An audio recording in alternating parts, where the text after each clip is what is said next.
Bonsoir, je vous souhaite la bienvenue à la séance ordinaire du 12 novembre 2024.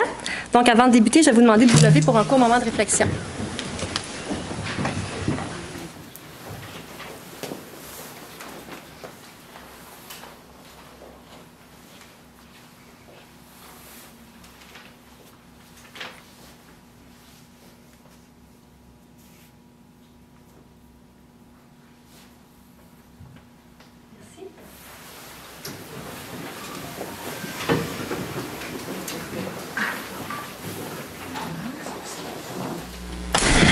Donc, vous remarquez qu'on porte le nœud papillon ce soir, comme à chaque année d'ailleurs, à la séance du mois de novembre, pour rappeler que novembre, c'est le mois de la sensibilisation du cancer de la prostate.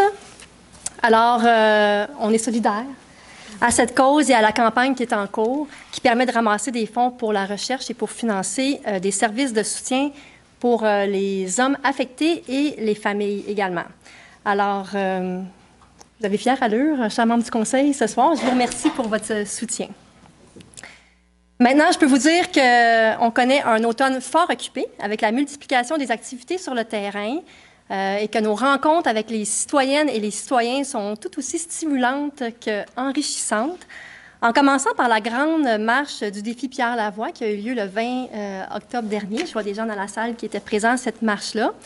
Alors, on était nombreux du conseil municipal à y participer, mais surtout, c'est près de 1000 personnes, 1000 citoyens qui ont participé à cette marche, dans une belle journée d'ailleurs d'automne, pour parcourir les rues de Blainville. Je pense aussi au Petit Train du Nord. On a eu l'opportunité de marcher sur le Petit Train du Nord et surtout pour faire la promotion des saines habitudes de vie.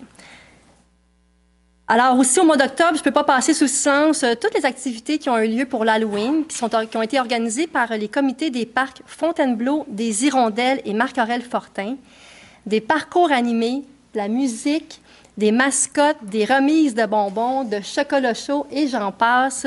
Tout y était pour agrémenter l'Halloween de nos familles blainvilloises. Les bénévoles de ces comités de parcs ont travaillé très fort pour préparer ces fêtes et je les remercie de leur implication, mais aussi de leur contribution à la vie de nos quartiers. Dans la catégorie des bonnes nouvelles, jeudi dernier, j'ai été avec mes collègues Philippe Magnana, M. Allaire et M. Éric Lépine, qui est chef de la division environnement du service d'urbanisme, de la mobilité et de la transition écologique. Alors, on était au gala Flambeau, organisé par le COBAMIL, donc qui se trouve être le Conseil des bassins versants d'Émile-Île. Alors, Blainville est en nomination pour 3 prix pour la réalisation de différentes actions en lien avec les axes d'intervention du plan directeur de l'eau. C'est dans la catégorie approvisionnement en eau qu'on a été honoré grâce à nos initiatives concrètes pour la réduction de la consommation d'eau potable, notamment par une campagne de sensibilisation à l'économie d'eau potable qui a débuté en 2023. Il y a aussi une nouvelle réglementation qui a été mise en place sur l'arrosage des pelouses, et des programmes de subvention pour l'achat de barils de récupération d'eau et de pluie et de toilettes à faible débit. Alors, notre source d'eau potable, la rivière d'Émile-Île, n'est pas inépuisable et nous avons tous la responsabilité de la préserver. Alors, je veux vraiment remercier l'équipe du service de l'urbanisme, de la mobilité durable et de la transition écologique. Merci aussi à la Brigade verte qui a donné un bon coup de main pour cette campagne de sensibilisation et au service des communications et de l'expérience citoyenne pour le déploiement de cette campagne et pour le suivi de la nouvelle réglementation. Maintenant, comme vous le savez, ou à titre de rappel pour les gens qui ne le savaient pas, notre ville est membre de la coalition des municipalités inclusives de l'UNESCO. C'est un engagement électoral de notre administration dans un souci que Blainville soit et demeure une municipalité inclusive. Alors, dans le contexte où elle s'enrichit depuis plusieurs années de nouveaux citoyens provenant de différentes communautés culturelles, on a terminé la semaine québécoise des rencontres culturelles, qui était la semaine dernière. Donc, on l'a terminé dimanche dernier par l'organisation d'un après-midi interculturel où la danse, le chant, la musique et la nourriture des 4 coins du monde étaient à l'honneur. De promouvoir le respect, la compréhension et l'importance de la diversité culturelle est l'un de nos engagements qui a inspiré notre plan d'action et c'est ce que notre service des loisirs a su organiser avec brio lors de cette activité de dimanche dernier. D'ailleurs, j'aimerais les féliciter pour cette belle organisation qui a su valoriser le vivre ensemble à Blainville. En terminant, je veux féliciter l'une de nos employées, Mme Véronique Villeneuve, qui est chef de la division planification et réglementation au service de l'urbanisme, de la mobilité durable et de la transition écologique, qui est finaliste pour le prix du mérite municipal dans la catégorie relève municipale. Alors, ce prix est remis par la ministre des Affaires municipales et de l'Habitation, Mme Laforêt, et il récompense des employés de moins de 35 ans qui se distinguent par leur engagement exceptionnel et par la mise en place d'un projet particulier dans leur municipalité. Alors, dans le cas de Véronique, c'est grâce à son leadership, sa persévérance et sa fine connaissance du territoire de Blainville qu'elle a su mener avec brio la démarche d'adoption du plan particulier d'urbanisme de notre boulevard du Curé-Labelle, le PPU, qu'on a adopté d'ailleurs en août dernier. Une démarche très importante pour la ville de Blainville, puisqu'on s'est doté d'une vision de développement pour les 20 prochaines années de cet axe important sur notre territoire. Une démarche qui avait un degré de complexité assez intéressant et où il était primordial d'impliquer l'ensemble de notre communauté. Je parle de la communauté d'affaires, les citoyens, les organismes communautaires, sportifs, sociaux. Tout le monde a su mettre la main à la pâte pour se doter de cette vision de développement de notre boulevard du Curé-Labelle. Alors, on est très fiers d'avoir Véronique finaliste dans cette catégorie. Nous avons jusqu'au 18 novembre pour voter pour son coup de cœur parmi les finalistes des prix du mérite municipal.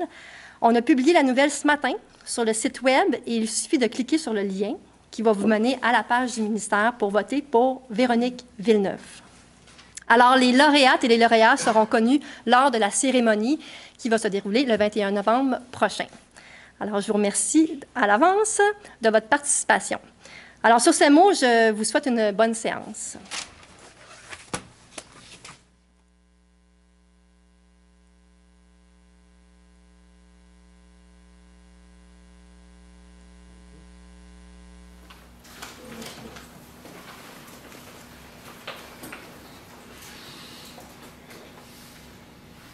OK, on va passer maintenant à la période de questions de la part du public, au point 3. Maître Saint-Amand, est-ce que vous voulez nous lire les règles de la période de questions? Certainement. Donc, au niveau des rappels pour les règles de la période de questions qui découlent de la régie interne. Donc, la période de questions, lors des séances du Conseil, les séances ordinaires du Conseil comprennent une période de questions pour laquelle tout sujet de nature publique concernant les affaires de la municipalité peut être abordé. Cette période de questions est d'une durée de 30 minutes en vertu du règlement de régie interne. Les seules questions permises sont celles portant sur un sujet d'intérêt public municipal relevant de la compétence de la ville. Au niveau du déroulement de la période de questions, une personne qui désire poser une question doit respecter la procédure suivante, avec pourquoi sa question ne sera pas recevable. Avoir complété en entier le formulaire d'inscription et l'avoir transmis électroniquement avant 16 h ce jour, ou l'avoir remis ce soir à la personne désignée au plus tard à 19h15.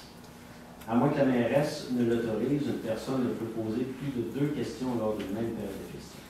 Donc, tout le monde du public qui s'est dûment inscrit à la période de questions devra s'identifier en donnant son nom complet ainsi que l'adresse de son domicile, s'adresser à la mairesse en utilisant un langage convenable et respectueux, formuler sa question qui doit être brève, claire, accompagnée, si nécessaire, d'un court préambule ou d'une courte mise en contexte qui l'explique ou l'introduit.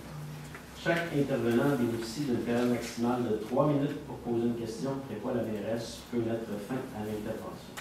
Au niveau de l'introduction ou du retrait du droit de parole, la mairesse peut interrompre ou retirer le droit de parole à une personne qui trouble l'ordre ou refuse de répondre à une question, soit qui a déjà été répondu séance tenante, qui comporte des allusions personnelles, des insinuations, qui utilise un langage irrespectueux, injurieux ou diffamatoire, qui est frivole ou vexatoire, qui est fondé sur une hypothèse ou qui suggère la réponse du gouvernement. Voilà. Merci, Maître Saint-Amour. Donc, on a reçu quelques questions au préalable avant 16h30 aujourd'hui et avant 19h15 ici dans la salle du Conseil. Alors, je vais commencer par Monsieur Laflamme. Oui, Monsieur Laflamme. Bonsoir. Oui, vous êtes très beau, toute la gang, avec vos belles boucles. Félicitations, puis vous êtes des bons joueurs. Peut-être lui, là, il faudrait qu'il s'achète une boucle aussi. Bon. Alors, première question. En préparation du budget... Répétez votre nom et votre adresse, comme on le fait comme à l'habitude. François Laflamme, oui. Rue Paul-Albert, à Blainville. Merci, Monsieur Laflamme. En préparation du budget de 2025, Avez-vous planifié un budget spécifique pour une campagne d'échantillonnage des eaux pluviales autour du site de Blainville? Je dis ça parce que les résultats positifs de ces analyses-là viendraient supporter la position de la ville de Blainville de ne pas vendre le terrain à Stablex. Monsieur Laflamme, il n'y a pas d'argent prévu au budget pour réaliser un échantillonnage dans les fossés autour du site. Il y a eu, je reviens en arrière, je reviens en novembre dernier, il y a eu l'initiative citoyenne. On a pris les résultats d'analyse, on en a fait une analyse, on est arrivé à une certaine conclusion. On a aussi envoyé tous les rapports d'analyse au ministère de l'Environnement, leur demandant de faire leur propre échantillonnage, ce qu'ils ont fait. Et à la lumière de leurs résultats qu'ils ont communiqués, il n'y a pas de raison de croire qu'on devrait s'inquiéter par rapport à une certaine contamination de l'eau quand il s'agit de répondre en fonction des critères auxquels on est assujetti avec la CMM. Vous avez déjà répondu ça. Bien, donc, à cette question, je réponds relativement la même réponse, puisque j'en suis au même point aujourd'hui. Donc, il n'y a rien qui est budgété pour le moment l'année prochaine. Toutefois, dans l'éventualité où il y avait d'autres informations qui venaient à notre... on verra ce qu'on fera. Puis d'ailleurs, on s'ajuste depuis le début du dossier Stablex, on s'ajuste au fur et à mesure que le dossier évolue. Donc, je m'engage à continuer à poser les bons gestes en fonction des informations qui seront portées à mon attention. Question 2. Un petit préambule. En 1980, lors du premier BAP, une pétition de 6 000 citoyens de Blainville était contre le projet de Stablex. En septembre 2023, le rapport du BAP considère ce projet comme prématuré et est contre ce projet de Stablex d'agrandissement. En 2023-2024, une coalition de citoyens sont contre ce projet. Et vous avez résilié l'entente, je vous en remercie encore, et vous avez refusé de vendre le terrain au ministre, je vous en remercie encore.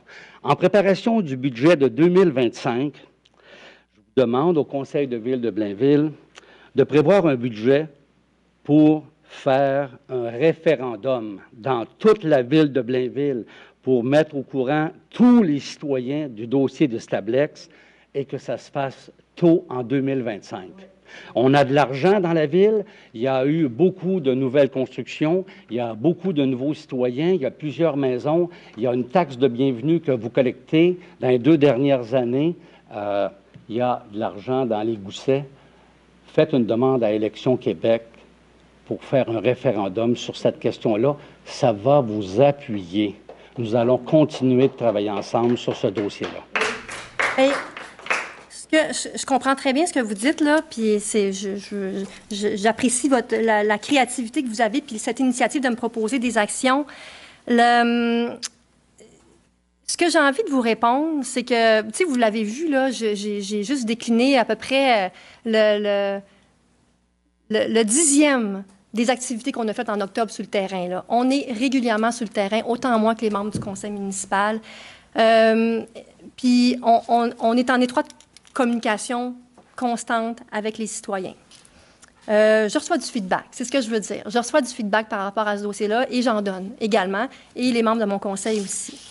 Maintenant, ce qu'on comprend à travers les différents échanges qu'on a eus, que j'ai faits lors des séances de conseil ou des communications qui ont été faites publiques, c'est que le gouvernement du Québec veut trouver une solution pour que l'entreprise puisse poursuivre ses activités, étant donné qu'on doit donner une alternative à nos entreprises pour qu'elles puissent disposer de leurs matières dangereuses inorganiques.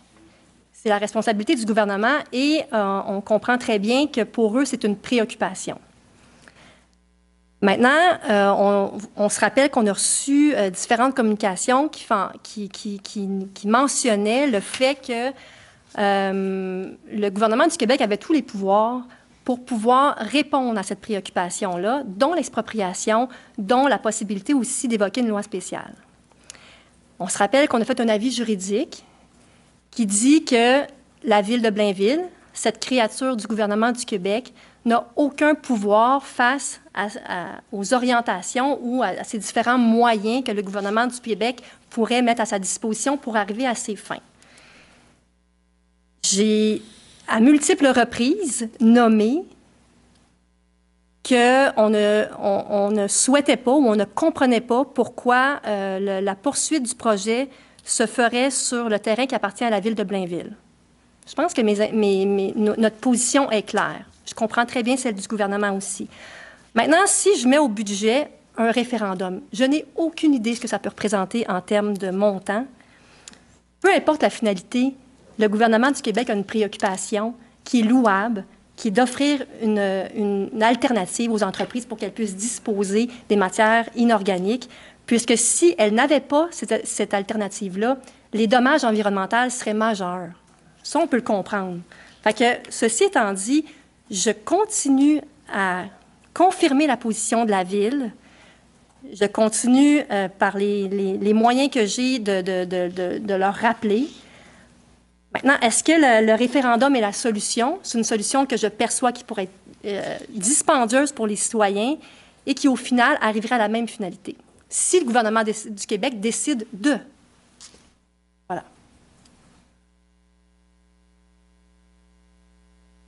Et la droit de réplique? Ben là, ça fait 6 minutes 46, là, mais étant donné que j'ai... Oui, c'est vous qui avez parlé, c'est pas ben, on a échangé, M. Laflamme, okay. On peut dire ça comme ça.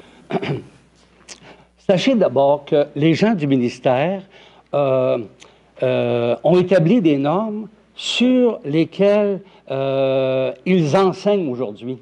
Alors, ils ne font pas preuve d'une grande créativité pour trouver de nouvelles solutions. On bâtit de nouveaux hôpitaux parce que il y a 43 ans, il n'y avait pas de scanner, puis d'IRM, puis d'autres spécialités comme ça. Alors, le côté de ce tablette, le traitement des matières n'a pas évolué. Bien au contraire, dans le décret initial, ce qui est indiqué n'est pas respecté aujourd'hui. Monsieur Laflamme, ça fait partie d'ailleurs d'un des éléments de notre mémoire. Puis notre mémoire, je le réitère souvent, tous les différents éléments de notre mémoire, les recommandations qui ont été faites, je le réitère régulièrement.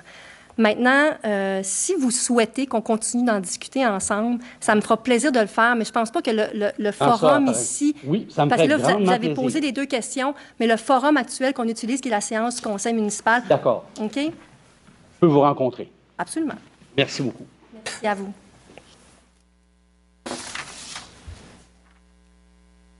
Donc...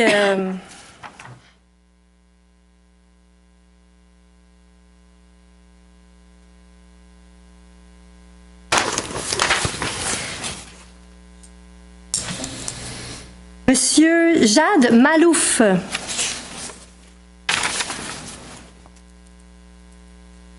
Alors, je vous invite au micro, oui, vous êtes bien rendu ou presque rendu, et je vous invite à nommer votre adresse, s'il vous plaît. Oui. Bonsoir. Okay, ça c'est bien. Bonsoir tout le monde, je m'appelle Jade Malouf, je réside au 17 rue de Banière à Blainville, et ma question s'adresse à Madame la mairesse. J'ai vu passer dernièrement comme information que la ville allait avoir un plan d'action pour la sécurité aux abords des écoles. À quel moment ce plan sera mis en œuvre? Car nous sommes tous d'accord, tout d'abord, que la sécurité de nos enfants est une priorité. Oui, tout à fait. Effectivement, on a un plan d'action. En fait, ça fait déjà plusieurs mois qu'on travaille sur ce dossier-là. Là, je dirais qu'on a donné le mandat début 2023 facilement là, à nos services municipaux de faire la tournée de toutes les écoles. Parce que tout comme vous, là, on est des parents d'enfants ou de petits-enfants dans certains cas. Puis la sécurité au pourtour des écoles et la sécurité routière sur l'ensemble du territoire nous interpelle également. Donc, on a demandé à nos services municipaux de faire le tour des écoles, donc en collaboration avec les directions d'école, avec, il y avait les travaux publics, les génies, police. Incendie. Oui, ça fait le tour. Hein? On fait le tour des écoles, puis on fait un plan d'action qui ont priorisé. Donc, les écoles qui étaient les plus, où il y avait peut-être des mesures à mettre en place les plus urgentes. À la suite de cela, il y a eu un programme de subvention qui est sorti du gouvernement du Québec l'année dernière, pas mal à ce temps-ci de l'année, auquel on a appliqué. On a eu la réponse en septembre dernier, puis on a reçu une belle subvention de 300 000 300 350 000 $ du gouvernement du Québec pour pouvoir réaliser ce plan d'action-là. La phase 1 du plan d'action. Donc, ce soir, on passe une résolution, justement, pour les plans et devis de... je regarde mon directeur de service du génie, je suis comme... je valide pour ce plan d'action-là. Il est prévu d'améliorer la sécurité autour des écoles de 5-6 écoles, 5 écoles, 4-5-6 écoles l'année prochaine, dépendamment du coût là, de ce qui va sortir au niveau des soumissions publiques. On parle de seuil de ralentissement, on parle d'avancée de trottoirs, on parle de construction de nouveaux trottoirs, on parle de radars pédagogiques, d'intersection surélevée. Donc, ça, des choses qui vont être mises en place là, l'année prochaine, en 2025. Phase 1, selon les priorités. Fait que, puis là, j'ai envie de rajouter aussi, puis je vous regarde, Mme Perron, M. Malenfant, puis Mme Collin. Il y a une initiative aussi qu'on a faite, qu'on a commencé au printemps dernier, puis qu'on va poursuivre l'année prochaine. Comment qu'elle s'appelle, la campagne? C'est il y a du mérite à respecter la vitesse. Respecter la vitesse. Fait que ça aussi, on va continuer. Fait que si, comme citoyen, vous êtes préoccupé, puis ça vous interpelle, la sécurité des enfants et tout ça, je vois que vous êtes dans le district de la Renaissance. Oui, tout à fait. Si je ne me trompe pas, vous êtes dans le district de la Renaissance. Donc, vous pourriez communiquer avec votre conseillère municipale, puis vous pourriez faire partie de cette campagne-là, puisque c'est une campagne qui est faite par les citoyens, pour les citoyens. Donc, c'est vraiment ça l'objectif de cette campagne-là. Fait que, oui, un premier plan d'action pour 2025, puis espérons qu'on pourra voir d'autres programmes de subvention là, arriver pour qu'on puisse continuer en 2026 également la phase 2 de ce plan. Est-ce que je réponds à votre question? Oui, merci, Madame la mairesse. Merci d'être venu, puis on continue de prendre soin de nos enfants à Blainville, la ville de la famille.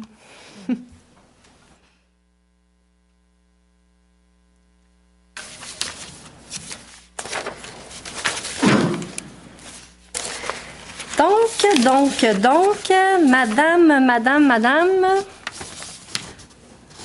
Madame Archambault?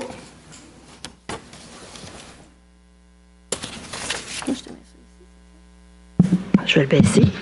On n'a pas la même grandeur. Bonsoir. Bonsoir tout le monde. Marie-Claude Archambault, rue Ursino, à Blainville, bien entendu. J'espère que tout le monde va bien. Ma question ce soir est basée à partir de l'article qui est apparu dans le Nord Info du 30 octobre dernier. La priorité du gouvernement, c'est Stablex. Donc, vous avez fait paraître cet article-là en mentionnant, et je suis au paragraphe du milieu, là, dans poursuite des démarches. Donc, vous croyez encore possible de trouver une solution? Vous en avez parlé tout à l'heure. Vous venez de dire que la famille, c'est important. J'aimerais savoir si les solutions qu'on vous a proposées, Madame la mairesse, gens des conseillers, vous allez y jeter un coup d'œil. Est-ce que ça fait partie d'une des solutions? Le RCI qu'on vous a présenté, pondu des heures de travail là-dessus, on vous a donné une copie chacun au mois de mai. OK? Donc, règlement de contrôle intérimaire. Est-ce que ça, c'est quelque chose que vous allez pouvoir considérer adopter? Vous mentionnez que vous voulez vous offrir un rapport de force. Vous voulez envoyer des messages clairs au gouvernement. On ne voit rien. On n'entend rien. Ce n'est que des paroles, des articles de journaux. Où sont les actions? On n'a même pas été capable de voir le rapport juridique que vous avez eu. On a été refusé en accès à l'information. Alors, on ne sait pas. On est là, on attend, on espère. C'est pas ça qu'on veut, on veut du concret. La campagne d'échantillonnage, c'est du concret. Les familles qui sont alentour, Madame la mairesse, quartier du Maréchal, quartier du Boisé, eux, ils veulent avoir des réponses. Leur cour arrière donne sur le terrain de Stablex. Vous avez la famille à cœur, l'intérêt des enfants, vous venez de répondre à ce moment-là. Quelles sont les solutions drastiques? Nous avons un pollueur contaminant, ça fait 40 ans qu'ils sont ici. Montrez un geste, créez-vous un rapport. Vous n'envoyez pas de message clair au gouvernement. Vous êtes en attente. C'est bon. Ma question, C'est bon. Quels sont les rapports de force? Est-ce que vous allez adopter le RCI, campagne d'échantillonnage? Ce sont tous des actions, des solutions qu'on vous a apportées. Question, Mme Archambault. Merci. Merci d'avoir pris de votre temps de venir me poser cette question-là. Le RCI municipal, on en a déjà discuté. qu'est-ce qu'on a discuté par rapport au RCI municipal? Qu'est-ce que vous vous souvenez qu'on a discuté par rapport au RCI municipal? Non, c'est pas moi. Moi, je sais ce que C'est parce que j'en ai parlé Moi, je en vous séance pose du à vous. conseil ici, Qu'est-ce puis que vous c'est la revenez question? à chaque séance. Bien, c'est sûr. Le On veut RCI du concret. municipal n'est pas opposable au gouvernement. Donc, Ça- il n'est pas opposable au gouvernement, Mme Archambault. C'est un signe. C'est au moins montrer que vous vous démenez pour faire quelque chose. C'est un signe au gouvernement. C'est un geste fort. C'est un règlement que toutes les communiqués. Monsieur Paquette, vous avez l'air de rire à côté. Oui. Je suis insultée de ça. Mais Mme ça me Archambault, dérange c'est pas. entre nous. C'est entre nous. Là, Non. la conversation est entre nous. C'est insultant. C'est Ben, dénigrant. C'est correct. C'est juste Ça n'a pas l'air de le concerner. Ça n'a pas l'air de trouver ça intéressant du tout. Ce que je dis, c'est qu'à chaque séance, vous revenez avec la même affaire. C'est pas un Mais outil c'est sûr, on est là pour la protection des citoyens et des familles de Blainville. Oui, pour la protection des citoyens de la Blainville. montrez-le. Je suis élue pour cela. Mais Mme montrez-le. Archambault, Faites je des gestes. montre. Comme je disais lors de la dernière séance du conseil, je pense que c'est à Mme Gravel que je disais ça, c'est que peu importe ce que je vais faire, vous ne serez jamais satisfaite. Ben, parce voyons. que vous avez un agenda partisan. Donc, c'est complètement différent. Je ne peux pas vous considérer comme une citoyenne. Ah, Vous avez- pardon, je paye des taxes, Madame la mairesse. Voyons, je ne suis pas une citoyenne suis- de Blainville. je Qu'est-ce suis- que vous me dites là? Madame Archambault, vous êtes... C'est le con. Vous avez un agenda électoraliste. Et vous? Vous n'en vous avez faites des pas de intérêts politique, partisans. Madame la mairesse? Vous Donc- n'en faites pas du tout? Ben non, mais je fais de la politique, c'est Ben sûr. oui, je suis j'espère. élue. C'est pas ça la question, c'est que, Là, quand même, là. on va mettre quelque chose au clair tout de suite. Tout le monde ici... Vous n'avez pas qui avait- d'agenda électoraliste non plus. Vous n'êtes pas déjà parti votre campagne électorale. Vous ne faites pas déjà... là, non, quand juste- même. attends, Remettons la structure Ouais. sur OK, Stablex. on va mettre sur Remettons Stablex. ça, là, Je vais oui, juste s'il vous plaît. clarifier quelque chose en partant. Ouais. Là. On paye toutes des taxes. Ben ici. oui. On est tous des citoyens blainvillois. Absolument. Et on a toute la qualité de vie de notre territoire à cœur. On est en même place Parfait. là-dessus, Mme Archambault? Ben oui, j'espère. J'espère. Eh, bon, on est presque voisines d'ailleurs. Ceci étant dit, je comprends que vous avez un acharnement sur le RCI. C'est parfait. Vous m'en avez parlé. C'est pas un acharnement, Je l'ai- le mot est incorrect. Vous le ramenez à chaque séance. Je l'ai considéré, étant donné que ce n'est pas un outil qui est valable auprès du gouvernement. C'est Voyons. comme un coup d'épée dans l'eau. Puis nous, l'administration municipale, on a choisi d'agir différemment. Fait que je fais des actions qui ne seront jamais à la hauteur de votre satisfaction. Puis c'est correct parce que, de toute façon, on est des opposantes. On est des On opposantes. n'est pas des opposantes, je suis aidante. Donc- On vient ici pour aider la Archambault. ville de Blainville. On n'a jamais sollicité pour une rencontre à l'extérieur. On n'a jamais voulu se parler à l'extérieur. vous avez ne faites que refusé. prendre de la crédibilité au micro ici. Du tout. Donc, c'est correct. Mais Du ceci tout, étant du dit, tout. à votre question, le RCI, je considère que mon organisation municipale ne mettra pas d'énergie à élaborer un RCI municipal qui n'est pas opposable au gouvernement, que de toute façon, dans l'éventualité où on est face à une expropriation, il n'y a aucune légitimité. Vous baissez les bras, Je vous vais faites mettre- rien. Non, je ne baisse pas les bras du tout. Ben oui, c'est Je ça mets que mon ça énergie montre. sur autre Vous attendez. chose. C'est tout. Je trouve que j'ai une très Voilà, belle posture. c'est clair. Merci, vous pouvez vous rasseoir. Et je trouve que ma posture envers le gouvernement du Québec est très louable. Puis, face à ma population, le soir, je suis fière. Merci à vous, Mme Archambault. Toujours un plaisir.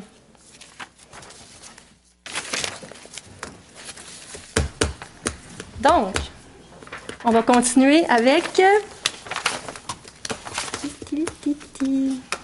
Bon, on va continuer avec les citoyens de Blainville, bien sûr. Donc, je vais y aller avec Madame Marie-Chantal Jarry.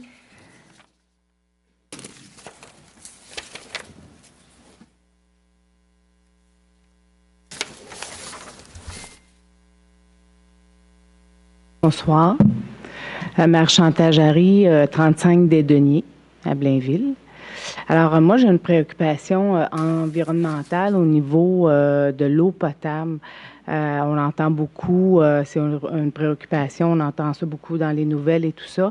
Et je me demandais si vous aviez un programme ou quelque chose pour assurer l'eau potable, faire une campagne pour pas qu'il y ait de gaspillage dans les prochaines années.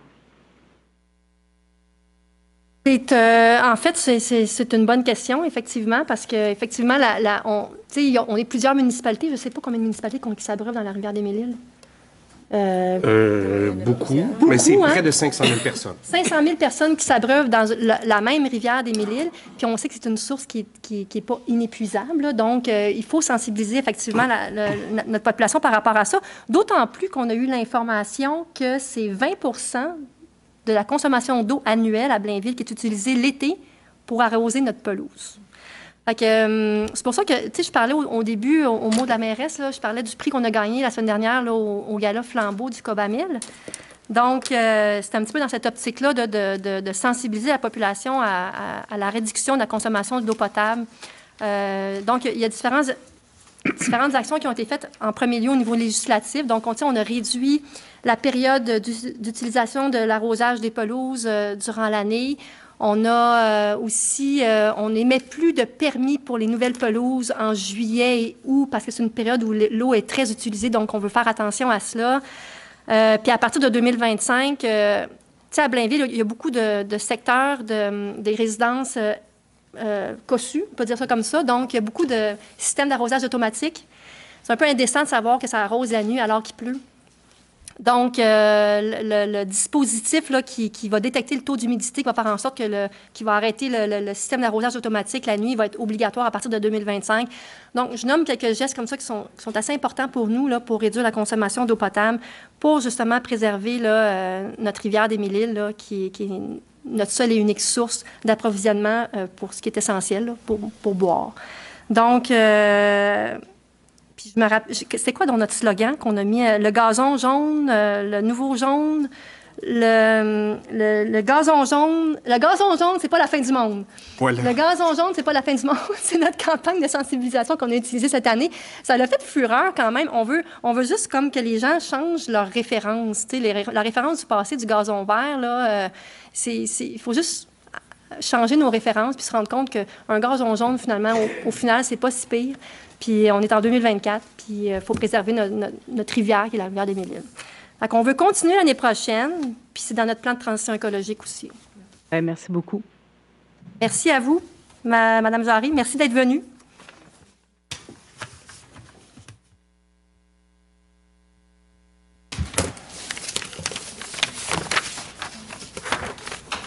Je cherche mes feuilles. Madame Ouellette.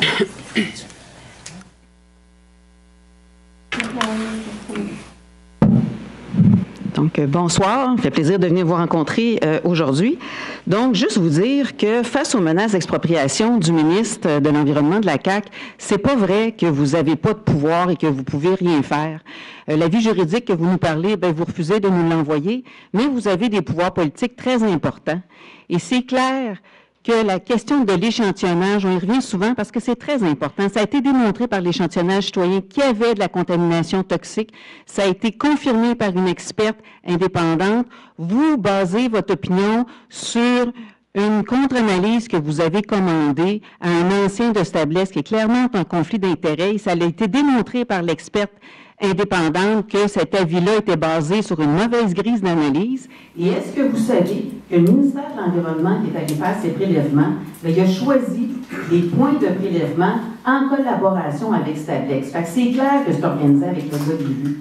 Si vous faites votre propre campagne d'échantillonnage au bon point où il y a de la contamination et que vous démontrez qu'il y a une contamination, jamais le ministre de l'Environnement va pouvoir vous imposer de continuer à avoir des déchets toxiques. C'est important que vous disiez haut et fort que Blainville doit cesser d'être la poubelle toxique des États-Unis, de l'Ontario et du Québec. Ça, vous avez le pouvoir politique de le faire et le ministre ne pourra pas contrer ça.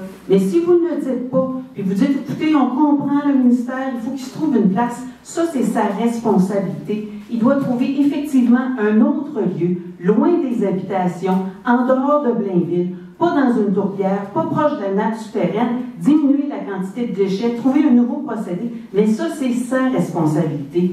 La responsabilité de la ville de Blainville, c'est de dire au ministre, ici à Blainville, c'est fini les déchets toxiques. Comment ça se fait que vous abdiquez, avant même que ce soit commencé, que vous baissez les bras au lieu de remonter les manches? Vous avez ce pouvoir-là et on est là pour vous aider. Il y a la campagne d'échantillonnage. C'est clair, avec une campagne d'échantillonnage où ça démontre la toxicité, comme l'échantillonnage citoyen le fait, que jamais le ministre va pouvoir venir. Le règlement de contrôle intérimaire pour interdire tout agrandissement de déchets toxiques, vous pouvez le voter. Vous pouvez aussi faire un référendum. Vous avez 3 outils importants que vous refusez d'utiliser. Pourquoi donc? Ça va? Oui. Parfait. Premièrement, Madame, je me tourne vers ma directrice générale, là, Madame Gauvreau. Est-ce que vous pouvez rappeler, parce que là, j'ai comme l'impression qu'il y a un manque de compréhension des raisons pour lesquelles on n'a pas donné l'avis juridique. Oui, la raison pour laquelle, je pense qu'on l'avait... Oui, on l'a déjà donné, on va le retirer ce soir. Oui, on l'a entendu, vous n'avez pas besoin de le répéter, puis je sais que d'autres... Je tiens à ce que Mme Gauvreau, excusez-moi, Mme Ouellette, je tiens à ce que Mme Gauvreau le répète à nouveau au micro ce soir, parce que ça semble être une information qui a été mal comprise, parce que ça fait 2 fois que ça revient. Non, on a très bien compris. Il y a d'autres municipalités qui ont accepté de rendre public leur avis juridique et de le lire aux citoyens. C'est votre choix, ça vous appartient. J'ai donné le droit de parole à ma secrétaire générale. Merci. Donc, comme j'ai déjà mentionné par le passé, quand c'est un avis juridique qui est pour le bénéfice de la municipalité, on a le privilège de pouvoir ne pas donner accès à ce document-là. Et souvent, c'est pour des raisons justement juridiques, ou des raisons de contestation ou des raisons de poursuite.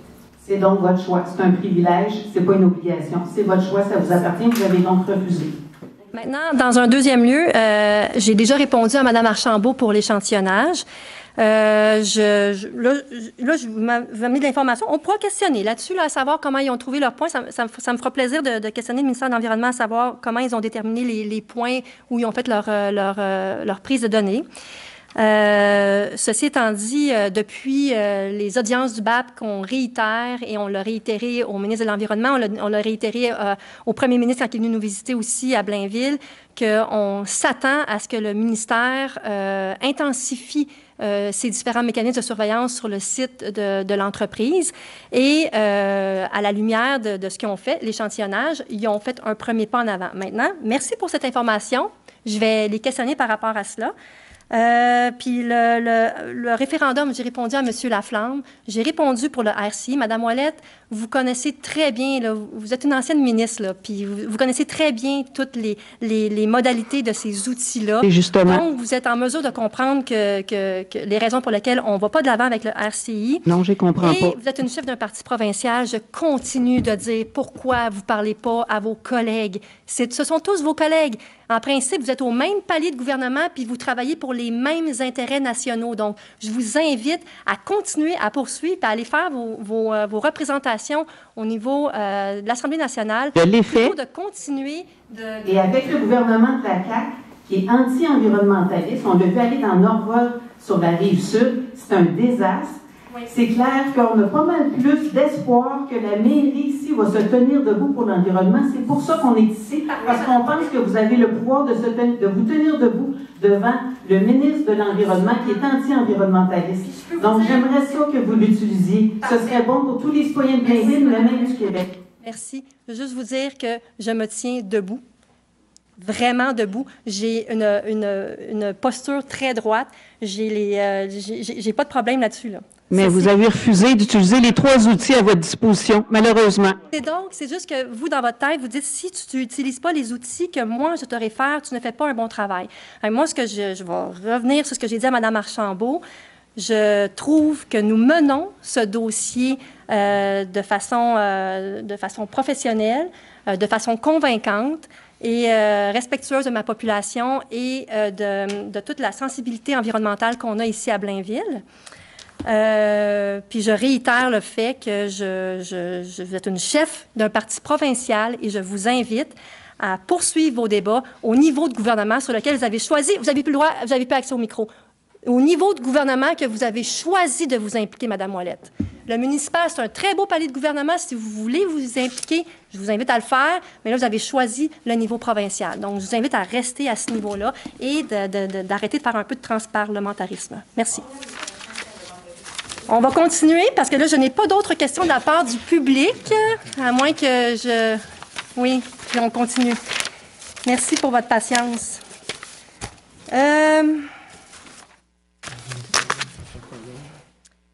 On va passer maintenant à l'adoption de l'ordre du jour au point 4. Oui. Je propose d'adopter l'ordre du jour de la présente séance tel que soumis. Merci, M. Paquette. On va passer maintenant au point 5, en 5.1, l'approbation du procès-verbal de la séance du 15 octobre. Je propose d'approuver le procès-verbal de la séance du 15 octobre 2024. Merci, M. Malenfant. Donc, on passe maintenant au point 6, qui est le point sur la réglementation. En 6.1, un premier avis de motion. Je donne un avis de motion à l'effet qu'à une prochaine séance, je présenterai ou ferai présenter le règlement 1620-3, modifiant le règlement 1620 sur les animaux dont l'objet est de préciser la méthode pour un gardien de se départir d'un animal mort, la manière d'aviser un gardien de la décision rendue concernant son chien et de transférer à un comité administratif les pouvoirs du conseil municipal concernant les chiens, comme le permet l'article 14 du règlement provincial. Je dépose conformément à la loi sur les cités et villes le projet de règlement 1620-3. Merci, Mme Ruel. Donc, c'est un avis de motion qui est assez explicite. On vient spécifier et modifier certains éléments de notre règlement municipal. En 6.2, maintenant, un autre avis de motion concernant le régime complémentaire de retraite des employés policiers et cadres. Je donne un avis de motion à l'effet qu'à une prochaine séance, je présenterai ou ferai présenter le règlement 1636-6, modifiant le règlement 1636 concernant le régime complémentaire de retraite des employés policiers et cadres de la ville de Blainville, dont l'objet vise à indexer les rentes aux retraités et à bonifier le régime. Je dépose conformément à la loi sur les cités et villes le projet de règlement 1636-6. Merci, M. Magnana. Donc, bien sûr, cet avis de motion est donné à la suite d'une évaluation actuarielle qui a été réalisée. Donc, voilà. En 6.3, un autre avis de motion semblable à celui-ci. Je donne un avis de motion à l'effet qu'à une prochaine séance, je présenterai ou ferai présenter le règlement 1637-6 modifiant le règlement 1637 concernant le régime complémentaire de retraite des employés col bleu et blanc de la ville de Blainville, dont l'objet vise à indexer les rentes aux retraités et à bonifier le régime. Je dépose conformément à la loi sur les cités et villes le projet de règlement 1637-6. Merci, M. Dufour. En 6.4, un autre avis de motion pour le règlement 1675-1. Alors, je donne un avis de motion à l'effet qu'à une prochaine séance, je présenterai ou ferai présenter le règlement 1675-1, modifiant le règlement 1675, décrétant l'exécution de divers travaux de voirie et d'infrastructures et de paiement de quote-part dans des travaux et un emprunt de 7 830 000 à ces fins, afin de modifier l'objet du règlement et d'augmenter le montant de l'emprunt à la somme de 10 700 000 Je dépose conformément à la loi sur les cités et villes le projet de règlement 1675-1. Merci, M. Bertrand. Donc, il y a certains travaux qui ont été retirés, d'autres qui ont été ajoutés à la suite de l'analyse du MAMACH. Donc, on continue en 6.5. Un autre avis de motion sur le règlement 1695. Je donne un avis de motion à l'effet qu'à une prochaine séance, je présenterai ou ferai présenter le règlement 1695 autorisant l'acquisition et l'installation de compteurs d'eau, incluant un système de communication et décrétant un emprunt de 1 million à cette fin. Je dépose conformément à la loi des cités et villes le projet de règlement 1695. Merci, M. Magnana. Donc, il s'agit de 380 compteurs d'eau intelligents, tels qu'exigés par la stratégie d'économie d'eau potable du Québec, qui va nous permettre par la suite d'avoir accès à des subventions bonifiées. Donc, puis de l'information pertinente aussi là, sur l'utilisation de l'eau là, par nos citoyens, qui nous permettra potentiellement de prendre des décisions sur, comme on en parlait tantôt, là, la réduction de la consommation d'eau potable ou la prise de conscience de l'importance de bien consommer notre eau. Un dernier avis de motion, le 6.6 pour le règlement 1696. Je donne un avis de motion à l'effet qu'à une prochaine séance, je présenterai ou ferai présenter le règlement 1696 décrétant l'exécution de travaux de rénovation et de réaménagement de divers bâtiments municipaux et un emprunt de 1 250 000 à cette fin. Je dépose conformément à la loi sur les cités et villes le projet de règlement 1696. Merci, M. Marino. Donc, essentiellement, les travaux de rénovation, c'est pour améliorer l'aménagement des bureaux de notre service d'urbanisme, de mobilité durable et de la transition écologique, étant donné que c'est un service qui a connu quand même une bonne expansion là, avec les différentes les nouveautés qu'on lui a accordées, notamment avec la transition écologique. Alors voilà pour le 6.6. En 6.7, maintenant, le règlement 1600-3. Le règlement 1600-3 vise à revoir les zones du tableau des secteurs d'application. Je propose d'approuver le règlement 1600-3 modifiant le règlement 1600, décrétant un programme d'aide financière pour la rénovation commerciale et pour le remplacement d'enseignes détachées. Oui, en fait, on a passé un avis de motion, si on se rappelle bien, en octobre dernier. Oui, c'est ça. Puis c'est un programme qui est déjà existant pour embellir le boulevard du Curé-Labelle, puis on vient l'arrimer avec les nouvelles zones commerciales, notamment là, à la suite du dépôt du plan particulier d'urbanisme. Donc, voilà. Là, ici, j'imagine que je vous demande si vous avez des questions ou commentaires sur ce projet de règlement. Bon.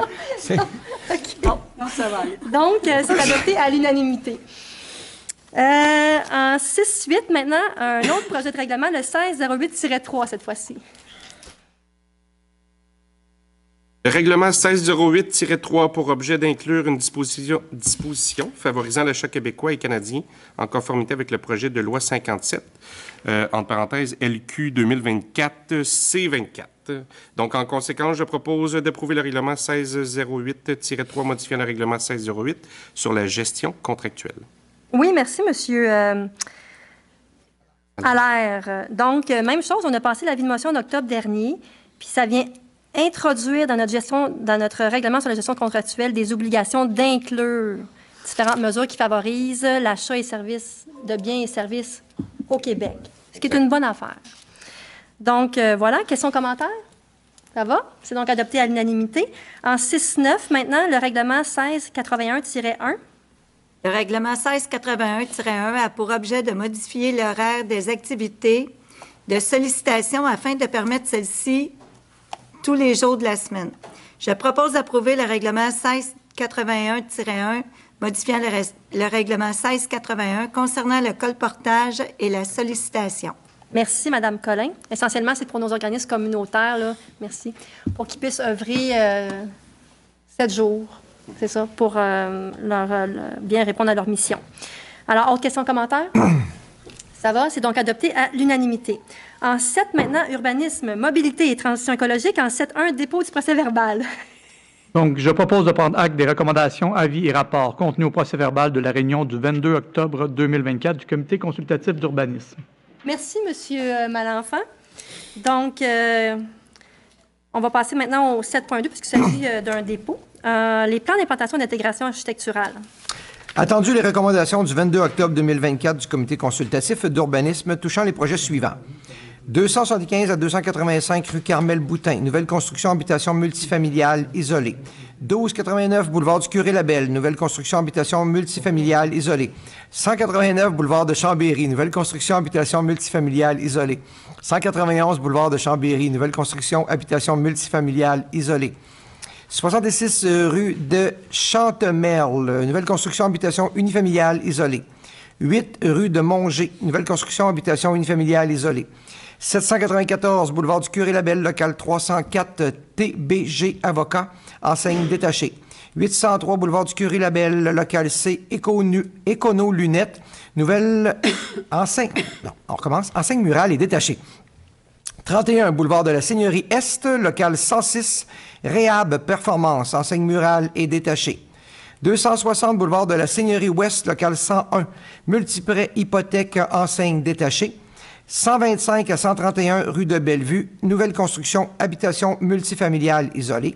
Attendu que ces projets sont conformes aux objectifs et critères établis au règlement 1423 sur les plans d'implantation et d'intégration architecturale. En conséquence, je propose d'approuver les plans d'implantation et d'intégration architecturale soumis, sujet aux conditions formulées aux recommandations du Comité consultatif d'urbanisme. Merci, M. Marino. Est-ce que vous avez des questions ou des commentaires en lien avec l'adoption de ces PIA? C'est bon? Alors, c'est donc adopté à l'unanimité. En 8, maintenant, ressources humaines, en 8.1, le dépôt du rapport des embauches. Alors, je propose de prendre acte du dépôt par la directrice du service des ressources humaines du rapport des embauches en vertu du règlement 1550, déléguant certains fonctionnaires le pouvoir d'autoriser l'engagement de personnel pour la période du 16 septembre au 15 octobre 2024. Merci, Mme Murray. Donc, c'est une résolution qu'on fait à tous les mois. Questions, commentaires? C'est bon, c'est donc adopté à l'unanimité. En 9, maintenant, affaires du Conseil, en 9.1, l'adoption du calendrier 2025 des séances ordinaires du Conseil. Je propose d'établir le calendrier des séances ordinaires du Conseil pour l'année 2025 comme suit. le 21 janvier, le 18 février, le 18 mars, le 15 avril, le 13 mai, le 10 juin, le 8 juillet, le 19 août, le 16 septembre, le 1er octobre, le 18 novembre, le 16 décembre, que ces séances débutent à 19h30. Merci, M. Magnana. Donc, questions-commentaires? On va avoir une séance un mercredi l'année prochaine, étant donné la campagne électorale. Ça va? C'est donc adopté à l'unanimité. En 9.2, maintenant, l'autorisation des participations des élus aux activités. Je propose d'autoriser les membres du Conseil identifiés à l'annexe jointe à la présente résolution pour en faire partie intégrale à représenter la Ville aux différentes activités apparaissant à cette annexe et le cas échéant, ratifier ces participations. Merci, Mme Ruel. Questions, commentaires? C'est bon, c'est donc adopté à l'unanimité. En 9.3, le Fonds d'aide d'urgence aux familles ukrainiennes, le FOFU. Attendu la résolution 2022-05-303 du Conseil municipal adoptée à la séance ordinaire du 10 mai 2022 relativement à la participation au fonds commun de la MRC Thérèse de Blainville pour venir en aide aux sinistrés de la guerre de l'Ukraine, attendu que l'objectif de cette contribution visant à soutenir les familles ukrainiennes qui fuyaient la guerre et qui s'installaient sur le territoire de la MRC, attendu que la MRC, qui administre le fonds, a fait état aux villes participantes d'un surplus et demande l'autorisation de pouvoir utiliser ce surplus à des fins compatibles. En conséquence, je propose que le surplus du Fonds d'aide d'urgence aux familles ukrainiennes FOFU puisse être alloué à d'autres actions en lien avec le développement social sur le territoire de la MRC Thérèse de Blainville. Merci, Mme Murray. Donc, c'est assez clair. C'est un fonds qu'on avait décidé, les 7 maires et mairesses de la MRC Thérèse de Blainville, de mettre en vigueur quand il y a eu le déclenchement de la guerre en Ukraine. On a travaillé avec ABL Immigration pour pouvoir soutenir les Ukrainiens qui sont venus s'installer sur notre territoire, effectivement. Donc, on les a soutenus financièrement à différents égards. Maintenant, il y a des surplus. Les demandes au niveau social sont de plus en plus grandes. Donc, on a décidé, toujours en consensus, les 7 villes de la MRC, d'attribuer ces fonds-là pour soutenir le développement social de notre MRC. Voilà. Autre question, commentaire? Ça va. C'est donc adopté à l'unanimité. En 9.4, maintenant, l'octroi de subventions et aides financières. Attendu la politique municipale d'aide et de support financier actuellement en vigueur à la municipalité, attendu que des sommes sont disponibles à même le budget afin de soutenir financièrement des organismes partenaires ou citoyens dans la réalisation de projets ainsi qu'au Fonds de l'excellence. En conséquence, je propose d'autoriser ou d'entériner le versement des subventions et autres formes d'aide financière apparaissant aux 2 listes jointes à la présente résolution. Merci, Mme Collin. Questions, commentaires? Perron. Ah, Perron? Mais oui, Mme Perron, question, commentaire. Non, c'est donc adopté à l'unanimité. Je me suis trompée de Marie-Claude. En 9.5, maintenant, un programme de supplément au loyer pour le projet d'habitation Rive-Gauche. Attendu que la Ville de Blainville contribue financièrement via la Communauté métropolitaine de Montréal, la CMM, au projet de construction de 100 nouveaux logements abordables et subventionnés dans l'immeuble situé au 1045 boulevard du Curé-Labelle de l'organisme Habitation Rive-Gauche. Attendu que la Ville de Blainville, par la résolution 2024-08-419 de son conseil municipal, adoptée à la séance ordinaire du 20 août 2024, a autorisé que 30 logements de ces logements soient subventionnés en vertu du programme de supplément de loyer, le PSL. Attendu que le projet comporte également 7 logements qui ont été subventionnés par le volet 3 du programme Axélogie pour être utilisés par le Centre Marie-Ève. Attendu que la Ville doit aussi autoriser que ces logements soient subventionnés par le programme de supplément de loyer, au loyer, c'est-à-dire le PSL. En conséquence, je propose que la Ville de Blainville donne son appui à ce que les 7 logements réservés pour le Centre Marie-Ève soient subventionnés au programme de supplément de loyer, le PSL, de l'immeuble 6 au 1045 boulevard du Curé-Labelle à Blainville. Merci, M. Allard. Donc, c'est une demande qui a été faite par Habitation Rive-Gauche pour qu'on puisse soutenir cette demande-là. Le Centre Marie-Ève, pour votre information, offre du soutien aux femmes pendant la grossesse et pendant les premières années de la vie des enfants. Donc, pour nous, ça allait de soi qu'on puisse accorder ces unités supplémentaires PSL. Un super organisme. Oui, tout à fait, dans notre MRC. Autre question, commentaire? Ça va, c'est donc adopté à l'unanimité. On va passer maintenant au point 10, en 10.1, une reconnaissance pour fin d'exemption de taxes. Attendu que l'organisme Fondation Godefroy Laviolette exploite un immeuble pour les personnes en situation d'éloignement du marché du travail situé au 16 rue Roland-Brière à Blainville, on parle ici de l'immeuble. Attendu que l'organisme Fondation Godefroy Laviolette détient une reconnaissance aux fins d'exemption de taxes foncières depuis 2015 pour l'immeuble. Attendu que dans le cadre de la révision périodique, la Commission municipale du Québec a transmis à la Ville de Blainville, conformément aux articles 243.19 et suivant de la loi sur la fiscalité municipale, une copie de la demande de l'organisme afin de connaître son opinion sur celle-ci. En conséquence, je propose d'adopter une résolution informant la Commission municipale du Québec que la Ville de Blainville laisse le soin à la CMQ de statuer sur la demande de révision périodique de la Fondation Godefroy Laviolette aux fins d'exempter de toute taxe foncière l'immeuble situé au 16 rue Roland-Brière à Blainville, et ce, conformément à la loi. Merci, Monsieur Bertrand. Donc, ils ont déjà cette reconnaissance-là depuis 2015, là, comme c'est dit dans la résolution. C'est un OSBL qui fait de la réinsertion sociale sur notre territoire. Donc, voilà. Autre question, commentaire? Ça va? C'est donc adopté à l'unanimité. En 11, maintenant, finances et approvisionnement. En 11.1, approbation du budget de la Régie du Parc du Domaine vert. Alors, je propose d'adopter le budget 2025 de la Régie intermunicipale du Parc du Domaine vert au montant de 2 665 586. Merci, Madame Collin. Donc, bien sûr, c'est une régie, donc il y a plusieurs municipalités, dont Sainte-Thérèse, Boisbriand et Mirabel. Oui. Et la part de Blainville dans cette régie, dans cette quote-part, est de 237 000 $. Donc, voilà. Mais là, aujourd'hui, on adopte le budget de la régie pour 2025. On parle ici, Madame la mairesse, de la gratuité des citoyens blainvillois. Vous avez raison. Donc, les Blainvillois ont accès gratuit à ce magnifique parc, qui est un OSBL. Puis, il y a Marie-Claude Perron, Marie-Claude Collin qui siège sur le conseil d'administration de cet organisme. Alors, autre question, commentaire? C'est bon, c'est donc adopté à l'unanimité. En 11.2, l'approbation du budget de la Régie intermunicipale d'assainissement des eaux, cette fois-ci. Je propose d'adopter le budget 2025 de la Régie intermunicipale d'assainissement des eaux de Sainte-Thérèse et Blainville au montant de 4 123 000 $. Merci, Monsieur Magnana. Donc, ici, même chose. La Régie, il y a 2 municipalités d'impliquer, Sainte-Thérèse et Blainville. Et la quote-part de Blainville, c'est 1,7 million. Donc, sur ce montant pour le budget 2025. Autre question, commentaire? Ça va, c'est donc adopté à l'unanimité.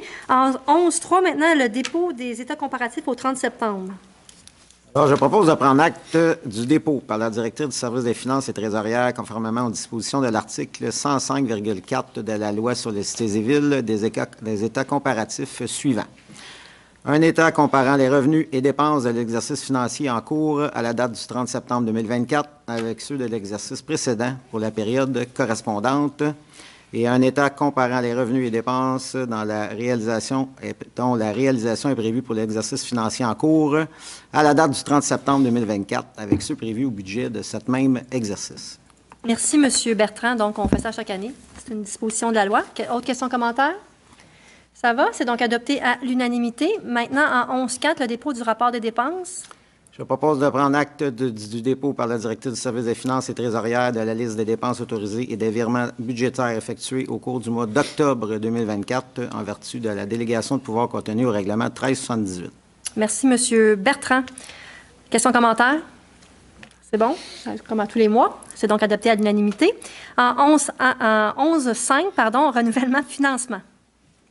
Alors, je propose que la Ville de Blainville s'engage de façon inconditionnelle et irrévocable à cautionner un nouveau prêt à terme au montant de 2 250 000 $, lequel est relié à l'achat d'équipements et à la réalisation de travaux d'entretien, de rénovation du bâtiment dans le cadre de la réalisation du plan de maintien des actifs consenti par la Caisse populaire des Jardins de l'Envolée en faveur de le Centre de l'excellence sur glace, tel que décrit dans l'offre de financement du 1er octobre 2024 et la lettre de prolongement de crédit et ou modification du 29 octobre 2024. Que la Ville de Blainville s'engage de façon inconditionnelle et irrévocable à cautionner la marge de crédit au montant de 400 000 $ antérieurement consentis par la Caisse populaire des Jardins de l'Envallée en faveur de le Centre d'excellence sur glace pour servir les opérations courantes telles que décrites dans la Convention d'augmentation d'une ouverture de crédit datée du 11 juin 2019 et ses amendements. Merci, Mme Murray. Donc, le Centre d'excellence sur glace fait partie intégrante du périmètre comptable de la Ville. C'est quand même un centre avec 4 glaces qui opère depuis 14 ans maintenant. Donc, de se doter d'un plan de maintien des actifs comme ça après 14 ans pour une infrastructure aussi important, ça allait de soi. Donc, c'est les investissements qui seront consentis pour les prochaines années là, pour nous assurer du maintien de cet actif important pour les Blainvillois. Autres questions, commentaires? C'est bon. C'est donc adopté à l'unanimité. En 12, maintenant, technologie de l'information, communication et expérience citoyenne. En 12.1, acceptation de proposition. Je propose d'accepter la proposition de la firme PG Solutions Inc. pour le soutien des applications de gestion municipale pour l'année 2025 au montant total de 327 125 et 72 cents, taxes incluses. Merci, M. Mayana. Donc, c'est une résolution qu'on passe à chaque année. Il y a beaucoup de logiciels qui sont utilisés à la Ville avec PG Solutions. Donc, autres questions, commentaires? Ça va, c'est donc adopté à l'unanimité. En 13, maintenant, police, sécurité, incendie, sécurité civile, 13.1, vente de vestes par balle. Entendu l'offre reçue de Trimax Sécurité Inc. en date du 8 octobre 2024 pour l'acquisition de 10 vestes par balle et 3 étuis multi-usages usagés du service de police. En conséquence, je propose d'autoriser la vente des 10 vestes par balle usagées au montant de 50 $ chacune, ainsi que 3 étuis multi-usages usagés au montant de 10 $ chacun, sans garantie pour un total de 530 $ plus les taxes applicables à l'agence autorisée Trimax Sécurité Inc. Merci, M. Dufault. Questions, commentaires? Ça va, c'est donc adopté à l'unanimité. On passe maintenant au point 14, loisirs, culture, bibliothèque et vie communautaire. En 14.1, une demande de subvention. Attendu que la commission Relève Blainville s'adresse aux jeunes Blainvilloises et Blainvillois âgés de 16 à 29 ans, désireux de s'engager dans la vie municipale et qui veulent réaliser des projets mobilisateurs pour l'avenir de la Ville. Attendu que la Ville de Blainville a obtenu en 2021 une subvention de 28 500 $ du secrétariat à la jeunesse afin de réaliser des projets reliés au plan d'action 2021-2022 de la commission Relève Blainville, anciennement nommée la commission jeunesse. Attendu que la commission Relève Blainville a fait adopter par le conseil municipal un plan d'action 2023-2025 pour la réalisation de nouveaux projets. Attendu que le secrétariat à la jeunesse a fait un appel à projets pour les programmes des stratégies jeunesse en milieu municipal. Attendu que le Carrefour Jeunesse Emploi Thérèse de Blainville a produit une lettre d'appui à la Ville de Blainville pour cet appel à projet. En conséquence, je propose d'autoriser le dépôt d'une demande de subvention de 50 000 $ au secrétariat à la jeunesse pour la réalisation de projets prévus au plan d'action 2023-2025 de la commission Relève Blainville et de désigner Catherine Fontaine, chef de la division culturelle de services de loisirs, culture, bibliothèque et vie communautaire, comme mandataire pour la Ville pour la présentation de cette demande et la signature de tout document à cet égard comme personne contact auprès du ministère pour ce dossier. Merci, Mme Ruel. Donc, on est chanceux à Blainville d'avoir une commission relève là, avec des jeunes de 16 à 39 ans. D'ailleurs, oui, juste ici, je te salue, Corinne. Il y a différentes orientations dans ce plan d'action très intéressant. Là, je pense notamment, il y a de l'orientation d'environnement et urbanisme, il y a diversité et inclusion, tous des thèmes qui nous préoccupent aussi les municipalités, participation citoyenne, vie démocratique. Et dans le cadre de ce plan d'action, une des actions importantes de la prochaine année, c'est de faire une campagne de sensibilisation auprès des citoyens pour l'importance de la gestion optimale des déchets organiques. Donc, c'est aligné aussi avec notre plan de transition écologique, notre planification stratégique. Donc, tout est dans tout. On est très fiers de notre commission. Oui, on est fiers. On est fiers, on est fiers de les avoir avec nous. Bien résumé. Oui. Alors, est-ce que vous avez d'autres questions, commentaires, non? Ça va? C'est donc adopté à l'unanimité. En 14.2, maintenant, location de glace. Je propose d'autoriser le paiement de la facture numéro Blin-VR 304-1 au montant de 31 899,84 taxes incluses de la Corporation de développement culturel et sportif de Rosemère pour la location d'heures de glace pour la pratique du patinage de vitesse pour la période de septembre à décembre 2024, conformément au protocole d'entente. Merci, Madame Perron. Donc, comme à chaque année, on fait ces locations de glace pour notre patinage de vitesse à Rosemère. On passe maintenant au point 15, travaux publics. En 15.1, une acceptation de proposition.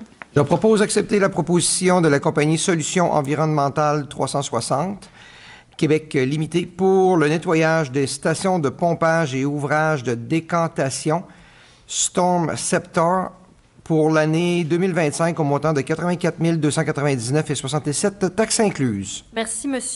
Marino. À chaque année, on passe cette résolution-là. On a invité 3 entreprises, il y en a 2 qui ont soumissionné et c'est Solutions environnementales 360 qui a le contrat. Autre question, commentaire?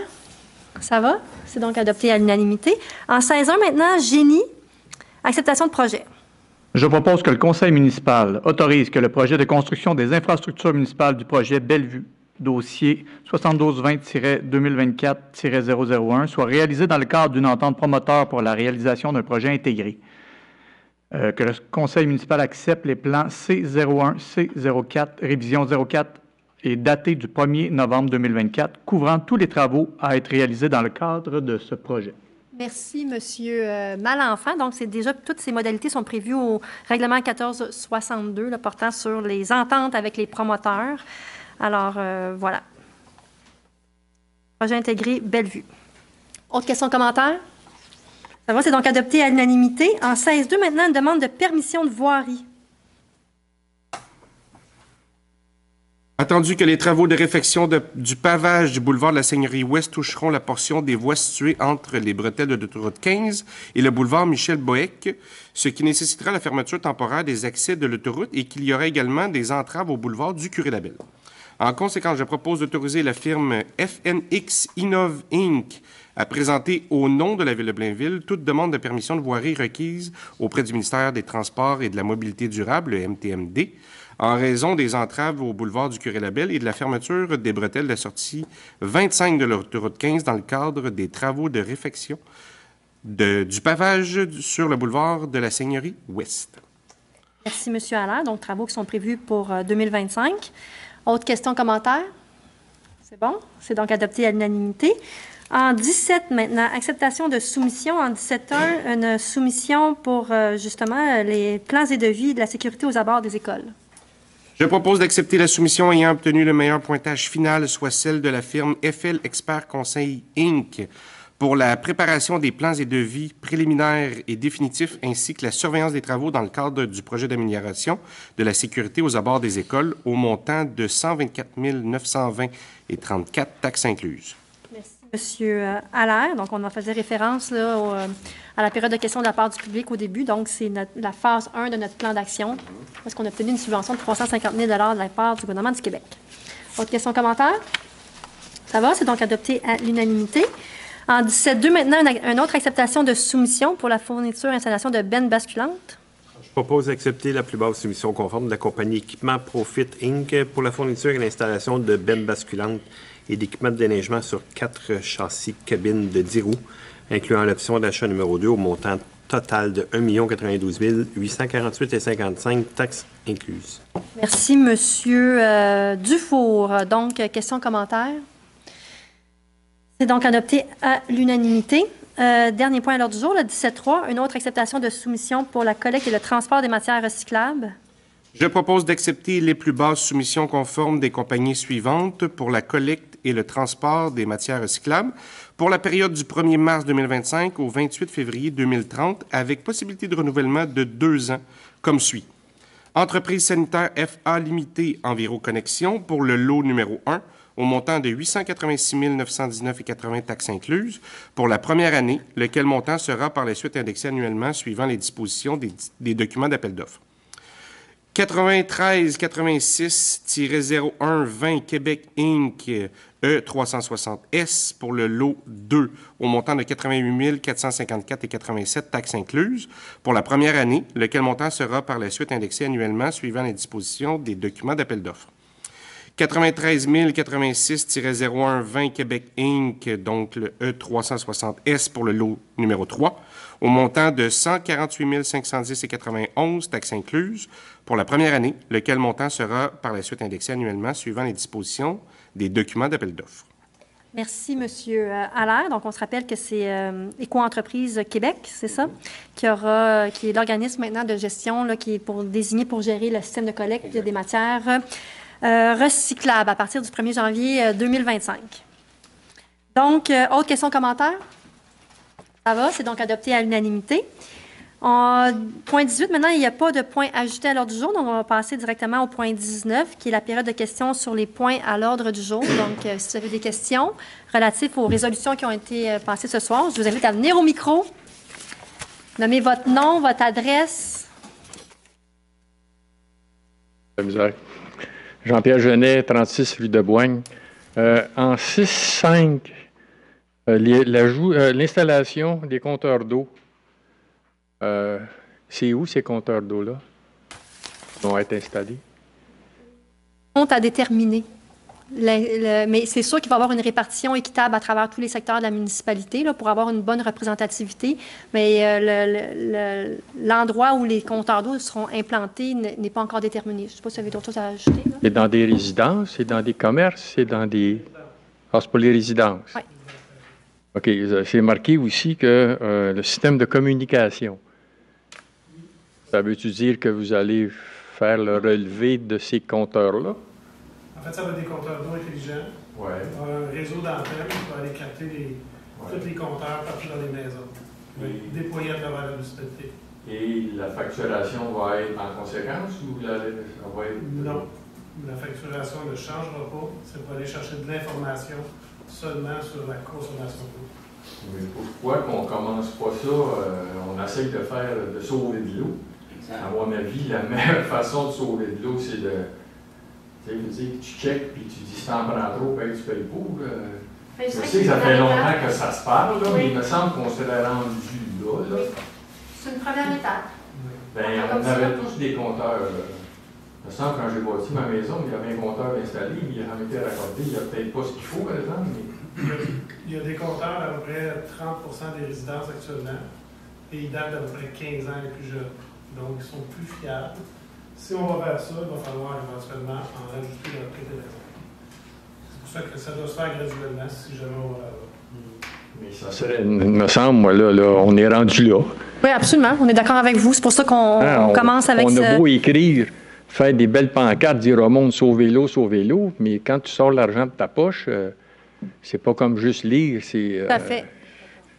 Ça devrait être considéré là, dans le budget qui s'en vient. En passant, le budget va être déposé la prochaine séance. C'est en décembre 2020.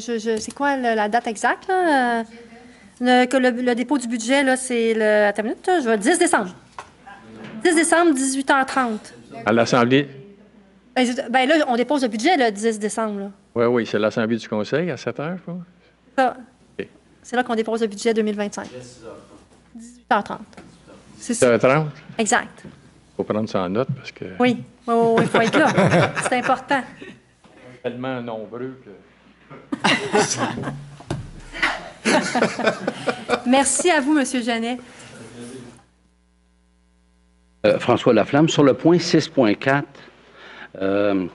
comment expliquer l'augmentation rapide entre 7,83 millions à 10,7? Qu'est-ce qui s'est produit? Je vais demander à M. Lépine de répondre à cette question. L'augmentation, c'est les coûts de réfection de chaussée qui ont coûté plus cher que prévu à l'époque. On avait retiré 2 projets. On a retiré les coûts de 2 projets. Et là, on les rajoute. Les coûts de ces 2 projets-là ont augmenté. C'est la différence, c'est l'augmentation des coûts. Pour l'année 2025? Oui. OK. Il y a un autre article. Vous vendez des vestes anti-balles à 50$. Peux-tu en acheter une? Ben, moi, il aurait fallu le faire. Ils sont vendus. Ils sont vendus. Ils sont vendus, là. Ouais. Faudrait- Bon, la prochaine fois, vous voulez me mettre sur une liste d'attente? Allez au circuit de l'armée, non? Ça brosse dans votre coin?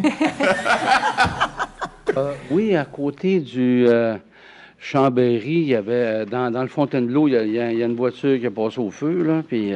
ça prend un habit de pompier, par exemple. Là, c'est pas ça dangereux. D'autres questions en lien avec les points d'ordre du jour? C'est vrai. Hors d'ordre. Bon. Dans les dossiers au génie, on parle du projet intégré Bellevue. C'est des travaux en 2024, parce qu'il ne reste pas grand temps, ou en 2025? C'est un projet, c'est un projet qui va se réaliser cet hiver. Et le but du projet intégré, c'est pour superviser la construction d'une conduite d'eau potable et de la fontaine sur le site du projet. Parlant de génie, là, c'est pas comme dans l'ordre du jour. Le réservoir d'eau potable. Bien, Monsieur Laflamme, si vous me permettez, effectivement, ce n'est pas à l'ordre du jour, puis on est dans les points relatifs aux résolutions. Toutefois, on va finir la séance du Conseil, puis vous pourrez poser votre question à M. Lépine après la séance du Conseil, plutôt que de prendre le temps public. Mais au même titre, question de privilège, dans votre premier budget, alors vu qu'on prévoit votre budget, dans votre premier budget, vous aviez prévu, j'ai la copie chez moi, je pourrais vous la remontrer, vous aviez 2 branches de 6 millions de dollars pour l'amélioration du système d'épuration. Alors, on est rendu 3 ans plus tard. Après la séance du Conseil, on ira en discuter ensemble. Avec plaisir, M. Laflamme. Vous vous en rappeliez? Oui, on n'a rien oublié. Parce qu'on dirait que vous l'avez oublié depuis 3 ans. Parfait. Donc, après la séance, M. Lépine et moi, on va aller en jaser. Donc, on va passer maintenant à la parole au Conseil. Ce soir, on va commencer avec M. Malenfant. Oh. Donc, bonsoir tout le monde. Donc, de mon côté, dans mon quartier, de celui à M. Mayena, donc, vous savez, la piste cyclable de la Seigneurie des Plaines sera fermée durant, à partir de demain jusqu'au 20 novembre. Évidemment, elle va être ouverte la fin de semaine, mais pour ceux qui empruntent la piste cyclable de la Seigneurie des Plaines, il y aura des travaux de comblement de nid de poule et lissage de la surface. Donc, ça se fait, dans le fond, de la montée Saint-Isidore jusqu'à la station Hydro-Québec, près de... C'est ça, là? Comment ça s'appelle? Oui. Donc, voilà. Donc, également, pour la Commission des loisirs, culture, loisirs et vie communautaire, nous avons, dans notre service du bonheur, le défilé du Père Noël qui arrive bientôt, le 8 décembre. Donc, se tiendra notre traditionnel défilé du Père Noël. Le départ se fait toujours à 10 h à l'école Lucille Teasdale et se termine vers 11h45 au centre Guy Frigon. Nouveauté cette année, donc on est avec une nouvelle compagnie pour les chars allégoriques, donc beaucoup de marionnettes géantes, des personnages déambulatoires et beaucoup de bénévoles supplémentaires, donc provenant des écoles de notre quartier, donc une belle mobilisation là, de notre collectivité. Finalement, l'été dernier, dans nos camps de jour, nous avons reçu la visite de l'ACQ, donc l'Association des camps du Québec, qui sont venus évaluer nos camps de jour. Brièvement, nos camps comptent à peu près 5 000 inscriptions, plus de 80 employés et on a reçu une belle évaluation comme quoi qu'on est comme une référence pour les camps dans la région. Également, puis il y a une des phrases là, de la personne qui est venue faire l'évaluation disait que les enfants sont au cœur de leurs priorités et cela se sent dans tout ce qui est mis en place. Donc, c'est une belle reconnaissance. Félicitations à nos employés qui travaillent très fort pour les camps. Puis, c'en est une fierté pour Blainville. Voilà. Une belle reconnaissance. Merci, M. Malenfant. Mme Ruel? Oui, bonsoir tout le monde. Ce soir, je suis dans les invitations.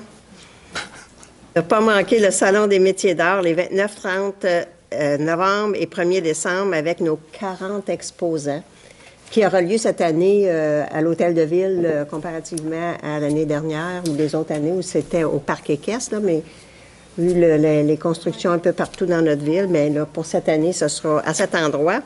Puis nous aurons aussi la fête hivernale qui se tiendra du 21 décembre au 9 mars regardez la publicité, il va y avoir des choses tellement belles cette année. Donc, je vous invite, ne manquez pas ces soirées. C'est tout pour moi. Donc, j'ai comme l'impression qu'on va continuer d'être très occupés. Eh oui. Oui, parfait. Merci, Mme Ruel. Monsieur Marino. Oui, ben écoutez, je vais vous parler un peu de l'Halloween parce que ça a été un succès sur toute la ligne dans le parc des Hirondelles. On a accueilli approximativement 2000 personnes. Donc, il y a eu vraiment du bon. Ben, vous étiez là. Vous avez pu, M. Magnana, vous faire un tour aussi. Assez qui m'a cherché tellement qu'il y avait du monde. Donc, vraiment, c'était encore un succès cette année. Saviez-vous que c'était la 9e année qu'il le faisait? Donc, ça fait déjà 9 ans. L'année prochaine, la 10e, ils s'en promettent une solide. Fait qu'en espérant qu'encore Dame Nature va être avec des nôtres, mais ça va être vraiment... Ils commencent déjà à planifier pour l'an prochain. Ça va être spécial. Ça va être assez intense. Ça va être le fun. Donc, bien sûr, j'aimerais ça féliciter puis remercier le comité de parc qui ont travaillé sur cela des jours, des heures et des mois d'avance. Donc, ça a été encore vraiment un succès qui était... on a eu tellement de monde, c'est tellement plaisant. Puis on a eu la belle température jusqu'à 8h moins 10. Jusqu'à ce qu'il pleuve. 5 minutes. That's it. Mais ça a été super le fun. Donc, c'est tout pour moi. C'est juste ça. Merci, M. Marino. Donc, vous féliciterez votre comité, effectivement. Avec un grand plaisir. Oui, Mme Perron. C'est la bonne. C'est bien ça. Dans la même veine que M. Marino, j'aimerais aussi féliciter le comité de parc du quartier Fontainebleau pour l'organisation de la fête d'Halloween. C'était une première édition. Un succès, donc on se dit à l'année prochaine. Sinon, jeudi passé, j'ai assisté à la conférence de presse de Moisson-Laurentide pour la guignolée des médias qui est de retour du 22 novembre au 31 décembre. Un petit mot pour vous dire que plus que jamais, il faut être généreux car les demandes ont augmenté de 27 comparativement à l'année passée. Ça, c'est plus de 25 000 personnes dans le besoin quand même. Aucun enfant devrait partir le ventre vide à l'école et même, en fait, tout le monde devrait manger à sa faim. À la conférence de presse, on nous a dressé un bref portrait des gens qui demandent de l'aide. Les histoires brisent le cœur, vraiment. Fait que je vous invite à être généreux si vous le pouvez, bien sûr. Tous les dons sont importants. Puis si c'est pas en argent, ça peut être un peu de temps, si vous le pouvez. Et jeudi, le 5 décembre, ce sera la collecte dans les rues. J'y serai avec quelques collègues ici. Donc, soyez généreux. C'est tout. Mme Perron, M. Paquette. Bonjour, Madame la mairesse. J'avais essayé de ne pas sourire. Allez-y. Juste vous ouvrir une petite parenthèse. Je veux juste rappeler que c'est une séance du conseil et non une pièce de théâtre. Alors, on ne répète pas tous les séances du conseil la même chose. C'est tout, je ferme la parenthèse. Et pour mon quartier, tout va bien. J'ai un autre gros dossier, mais qui est en lien, là, qu'on est après travailler là, pour la fameuse lumière de la 43e avenue. Alors, attendez-vous d'avoir des nouvelles récemment. Et l'autre point que je vous avais parlé, moi aussi, je vous avais parlé de la guignolée de la paroisse Sainte-Famille et de Caleb, qui aura lieu le 30 novembre et le 1er décembre. Alors, le 30 novembre, c'est une collecte au coin de rue qui est de 10h à 14h. Et le 1er décembre, c'est de 13h à 16h, c'est du porte-à-porte. Alors, c'est très important, et vous savez qu'ils ont besoin beaucoup d'aide. Hein? Tous les mardis, de 13h à 14h30, là, il y a à peu près approximativement 70 à 100 familles qui viennent demander de l'aide. Pour ceux qui veulent participer à la collecte, puis veulent participer à la guignolée, j'ai un numéro de téléphone ici qui est 438-801-2976. C'est tout pour moi, Mme la mairesse. Parfait. Merci, M. Paquette. On continue de l'autre côté avec M. Magnana. Merci, Mme la mairesse. Le vendredi 25 octobre, j'ai eu le plaisir d'accompagner notre mairesse, Mme Poulain, au caucus des municipalités de la métropole à Brossard. Une séance de travail qui était pilotée par M. Stéphane Boyer, le maire de Laval. Durant cette belle matinée, nous avons eu des échanges très intéressants avec notre nouvelle ministre, Mme Fréchette, ministre en charge de l'économie, de l'innovation, de l'énergie, responsable du développement économique régional et ministre responsable de la métropole de la région de Montréal. Tout un dossier, toute une fonction. Pour renchérir sur le mot de la mairesse, on a parlé de notre événement de dimanche avec l'événement interculturel Blainvillois. Donc, c'était par rapport à la semaine québécoise des rencontres interculturelles. Et c'était pour nous la 2e édition à Blainville. C'était la seule édition dans toutes les Laurentides. Il n'y a aucune ville qui se donne la peine de faire quelque chose. On a eu plus de 400 personnes qui nous ont visités dimanche après-midi dans notre salle communautaire de Blainville avec notre nouvel grand écran monstrueux, il faut le dire. J'ai eu le plaisir de faire le stand de mon pays d'origine avec mon collègue et conseiller municipal, M. Daniel Kayser.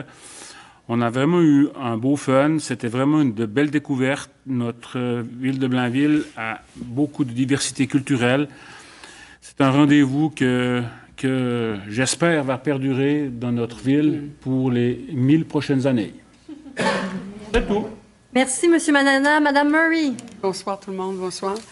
Alors, le 25 octobre dernier, j'ai représenté le conseil, vous, Madame la mairesse, et le conseil de ville. Je suis allée porter des fleurs à notre doyenne, Madame Chevrier, qui a 106 ans au Boréa.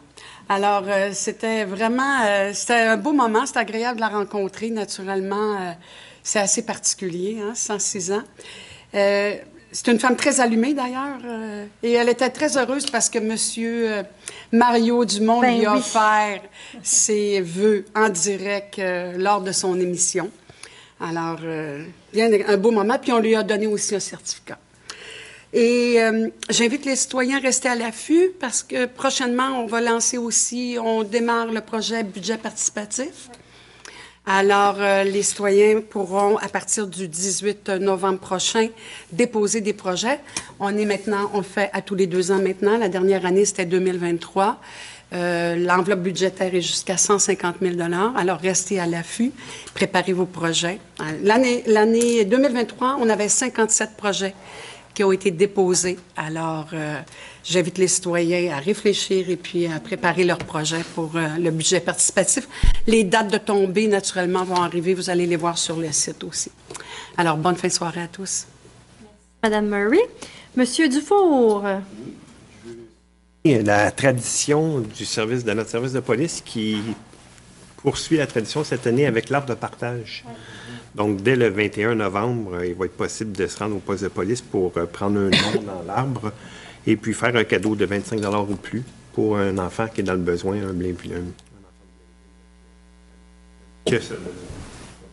un livre pour son âge ou pour un cadeau qui soit enveloppé ou encore une carte cadeau d'épicerie pour la famille. Dès le 21 novembre, puis les cadeaux vont être distribués le 15 décembre.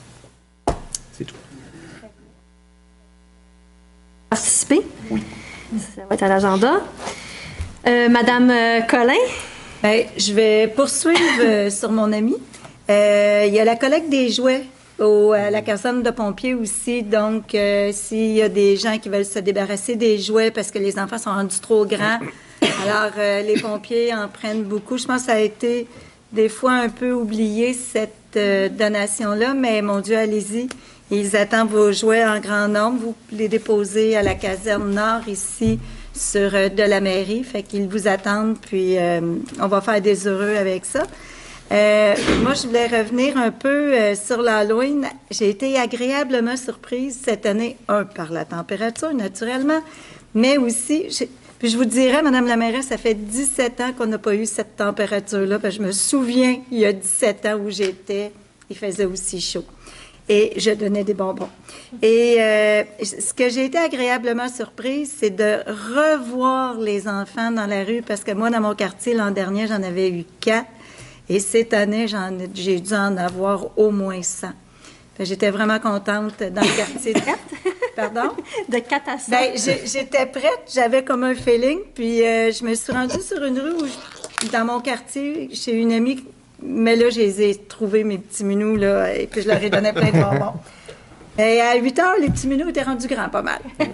Alors, j'étais agréablement surprise, puis je vois qu'il y a beaucoup de nos enfants s'en vont aussi vers les parcs où c'est de plus en plus facile pour aller faire la cueillette et voir les beaux personnages qu'il y a dans chacun des parcs qui participent. Fait que c'est tout pour moi, Madame la mairesse. Merci. Madame Collin. Monsieur Allaire?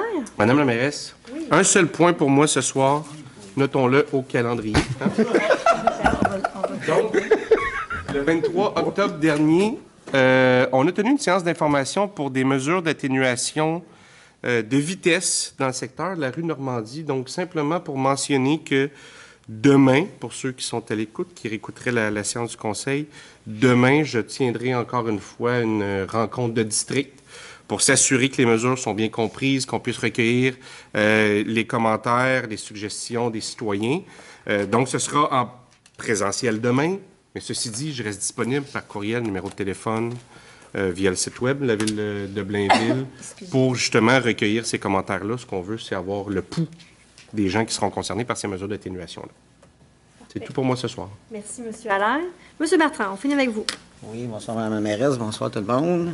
Alors, 2 petits points pour moi. Alors, je tiens à remercier mon comité de parc du quartier Nord et sa présidente, Joëlle Guérette, là, pour, évidemment, l'organisation du parcours effrayant. Il y avait un parcours effrayant au parc Marc-Aurèle-Fortin là, lors de la soirée de l'Halloween. Alors, c'est un franc succès.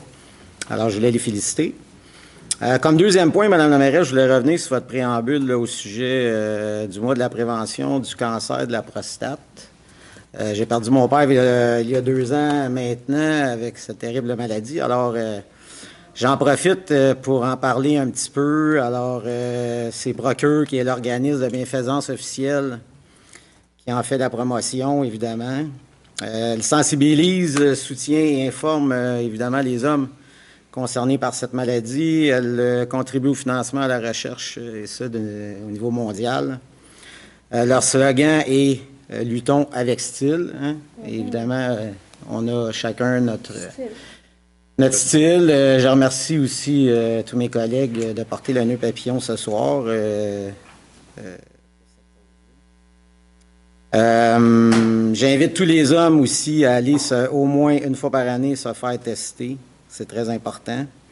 Et tous les dons faits à la Procure, il y a 92 sous sur chaque dollar accumulé qui vont directement à la recherche.